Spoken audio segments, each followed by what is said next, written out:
Sur la nationale Conakry-Bokeh, cette plaque indique la porte d'entrée du district de Sobané. Situé à 80 km de Bofa, Sobané est un village verdoyant. Ici, loin des embouteillages de Conakry, les paisibles citoyens respirent la vie au rythme d'un vent frais, témoin de leur cohabitation avec l'océan Atlantique. Un véritable site touristique.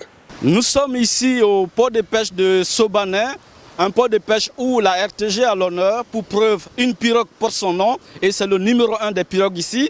Nous sommes venus au contact de ces populations, de ces braves femmes, de ces braves hommes qui, à travers les produits de la pêche, arrivent à surmonter les difficultés du moment et à tirer leur épingle du jeu. Pratiquant partiellement l'agriculture, le petit commerce, la production d'huile de palme et l'extraction du sel, les populations de Sobané ont pour activité principale la pêche artisanale. Tout le matin, le port de pêche est au centre de tous les intérêts. Des attroupements autour des filets de pêche et des pirogues matérialisent les préparatifs du voyage en mer.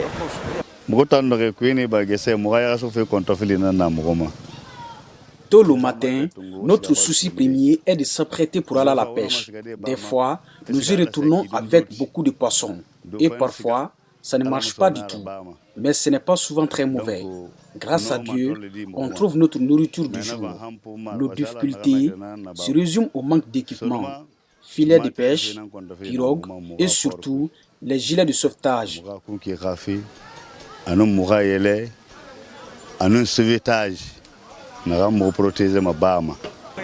Après le départ des premiers pêcheurs, le tri et la vente de la moisson matinale concentrent l'attention en attendant le retour des champions qui passent la journée en mer. Maintenant, nous attendons le retour des pêcheurs qui, depuis le matin, sont allés en haute mer. Un retour qui sera très mouvementé avec la présence tout à l'heure des femmes à la recherche du poisson. C'est bien tard dans la nuit, aux environs de 22 h, que la lueur des torches annoncera le retour des soldats de la pêche artisanale. Malgré le temps, quelques femmes sont aux aguets. 23 h. Nous sommes venus et il est 23 h.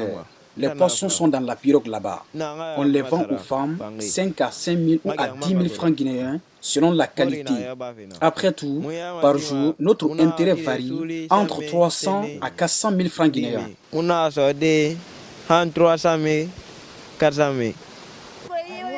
C'est également le moment pour les femmes qui excellent dans la pêche traditionnelle d'annoncer leur retour avec en bandoulière leur panier de chasse. Nous faisons la pêche traditionnelle. Voilà comment nous la pratiquons avec cet équipement. On préfère la nuit, car c'est pendant ce temps que les poissons viennent en surface. Nous sommes très nombreuses dans ce métier. C'est à travers ça que nous subvenons aux besoins de nos enfants. Ce n'est pas trop dur pour nous. Cette nuit, nous avons eu un peu de poisson. Ce qui nous manque, c'est bien ce filet de pêche traditionnel. Et sur la question, nous sollicitons le soutien des autorités. À Sobané, le poisson est la principale source de revenus. L'arrivée des pêcheurs sonne l'entrée en scène des femmes qui achètent et vendent en détail les poissons. Elles n'ont presque pas de repos. Elles doivent les fumer la même nuit et il est 23 h passées.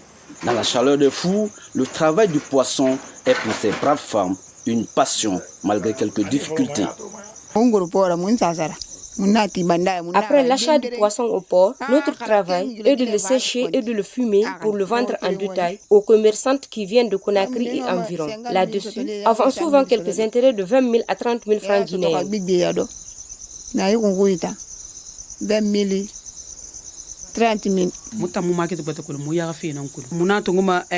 Nous n'avons pas d'autre activité. C'est à travers la vente du poisson que nous vivons. Et nous soutenons nos familles à travers ce travail. Avec nos maigres intérêts, nous nous habillons et habillons nos enfants.